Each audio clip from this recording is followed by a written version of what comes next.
let's clear that up. I'm from Kool Herc block. Oh, wow. I'm directly from his block. I'm from Sedgwick.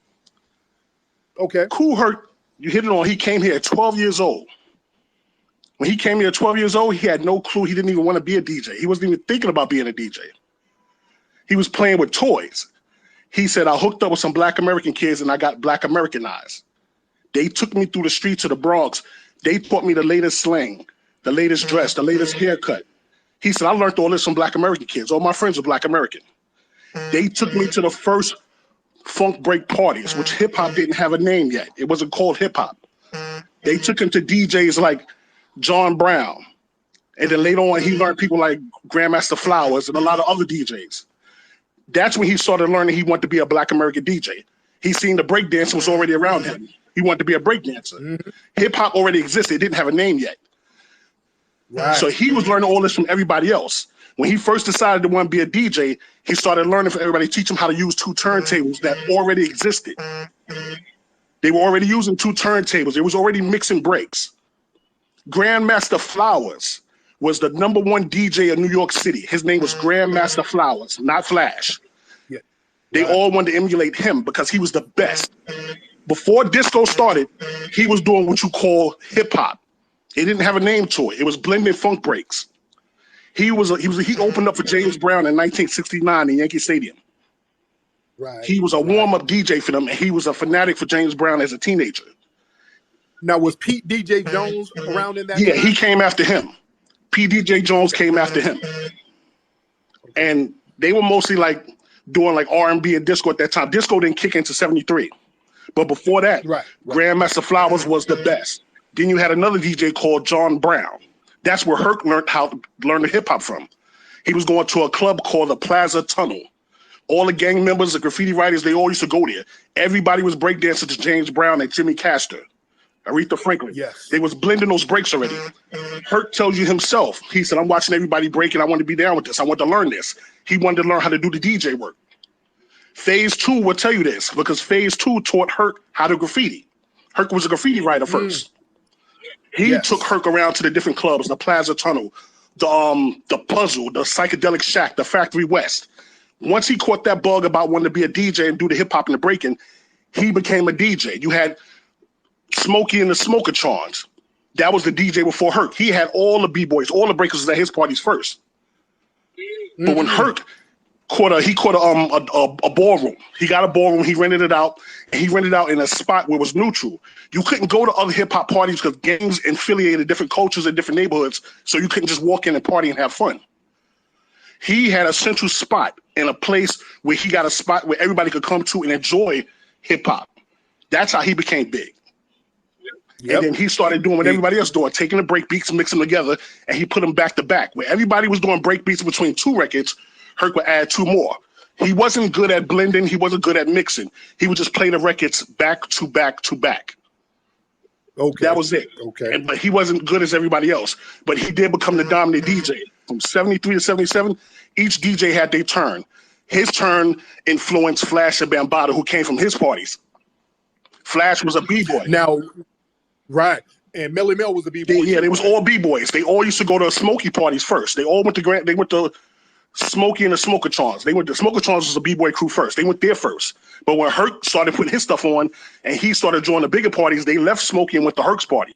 And that's when Mel and them was there, Flash was there. They was B-boys. And when they now, what year we're talking? Well, what year we're talking? When Herc started? No, when Smokey and the Smokatrons. Oh, Smokey started between 72 to 76, and he left. He had to run to the military. Okay, got it. And then Herc started 73. What were the Puerto Ricans doing around that? The Puerto Ricans wasn't around like that. You may see one or two, but they wasn't around because the racism between blacks and Puerto Ricans, it was situations at that time. Like the neighborhoods are mostly like all Puerto Rican, all black, or some were mixed. And you still had a bunch of Italians running, they had a whole bunch of neighborhoods. So the Puerto Ricans was into their salsa, their merengue, their bachata. They was all into that merengue and salsa mostly. That's what they was into, and they tried to get into disco. They had their own neighborhoods. By 1978, that's when you start seeing young Puerto Rican kids wanting to hang with the black kids, what they call morenos. They wanted to hang with the morenos because it was a different music at the time. They never heard of funk music. They didn't know anything about it. But hanging with their little black friends, That's how they started wanting to learn. Oh, what kind of dance is that? They call it the Moreno dance. They were like, but that's what they called it. But we called it breaking, freestyle, and funk. Right. And that when we started. And by that time, like the Nigga Twins and Clark Kent and Charlie Rock, they had stopped breaking. Yeah, you know about. I know them personally. Right? I know them personally. Yeah. I know all of them. I know Sasa, King Trixie. I know all of them. All the first B-boys. They like 68, 67. They all started in 71. Yeah. Phase 2 was a B-boy. He's an original graffiti writer. He was an original B-boy. They all back then. Those guys, the Nigga Twins and Charlie Rock, the first B-boy crew was the Zulu Kings. They started in 76.